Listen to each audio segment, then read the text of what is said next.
Saudara-saudara, mari kita lanjutkan pembahasan kita tentang Tai Chi dari sudut pandang ilmu kedokteran THT, spesialis telinga, hidung, dan tenggorokan itu ya. Kemarin kita sudah membahas tentang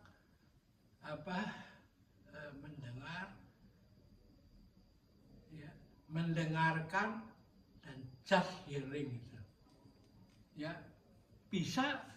kok bisa menyelesaikan masalah stres itu.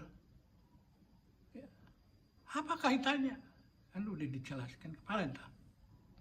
Dengan mindfulness itu just hearing, Anda bisa berlatih untuk pelan-pelan mereduksi pengaruh stres, seperti Anda memutar pergelangan tangan sehingga salju yang jatuh di ranting pohon pinus itu akan berguguran dengan sendirinya, dan lalu si pohonnya itu kembali ke posisi semula, terus begitulah.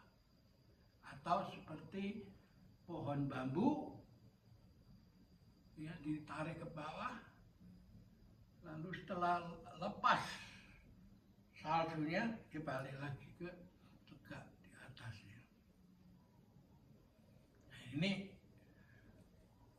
penting karena kalau stres itu terus terang aja obatnya nggak ada.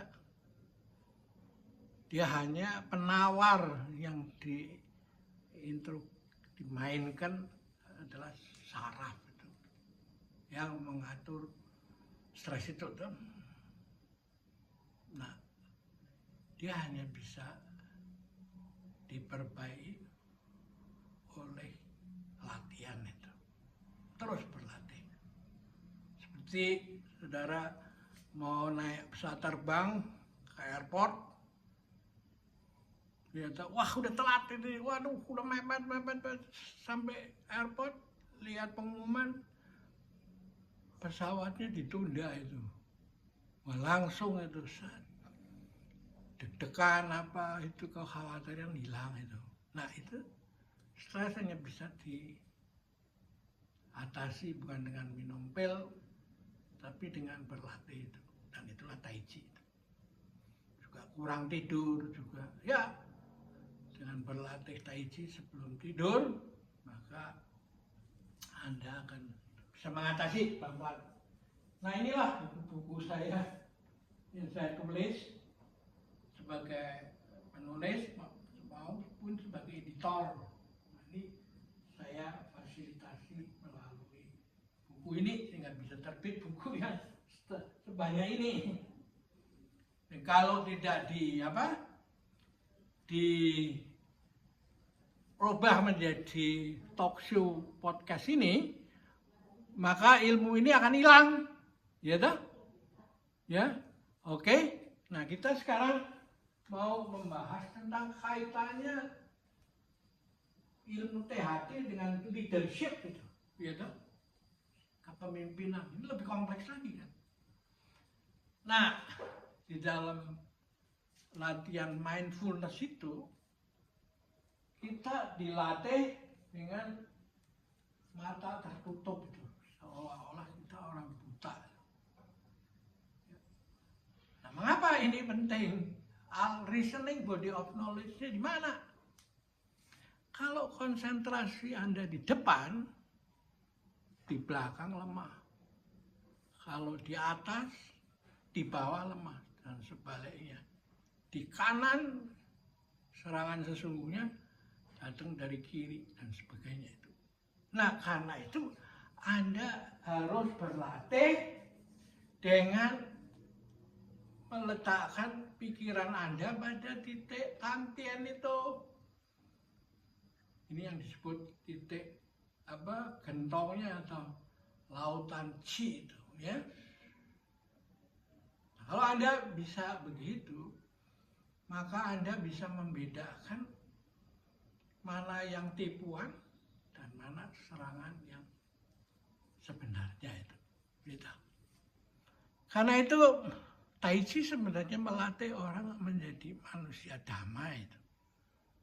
Bukan manusia yang mau ngangkangi, ngunggulin, menindas orang lain itu. Nah, karena itulah di Nusantara ini dikenal ngluruk tanpa bolo, menang tanpa ngasorake. Ya. Nah, lalu dalam kepemilikan disebut sugih tanpa bondo. Ya toh? Nah, inilah makanya menurut saya ilmu THT itu jangan sekedar ngurusin masang peralatan implan supaya orang dari tuli menjadi mendengar. Itu bagus, boleh terus kerjakan.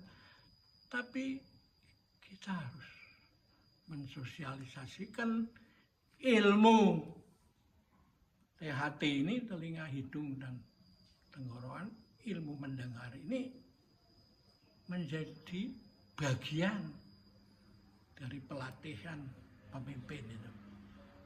Karena kita sampai ini hanya pikiran kita kan, kalau mendengar kan mendengar konstituen. Itu mendengarkan, bukan mendengar. Anda mendengarkan orang yang nyoblos Anda, atau Anda yang mau bujuk, rayu supaya nyoblos nama saya atau partai saya. Tapi mendengar kan itu beda dengan mendengar itu. Kalau mendengar itu ada di mana-mana, mendengar dari mana aja tanpa melakukan reaksi yang buru-buru.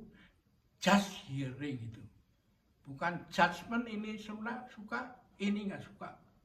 Saya lebih cenderung ke sini daripada sini. Nah, itu mendengarkan, buah dari mendengarkan, ya.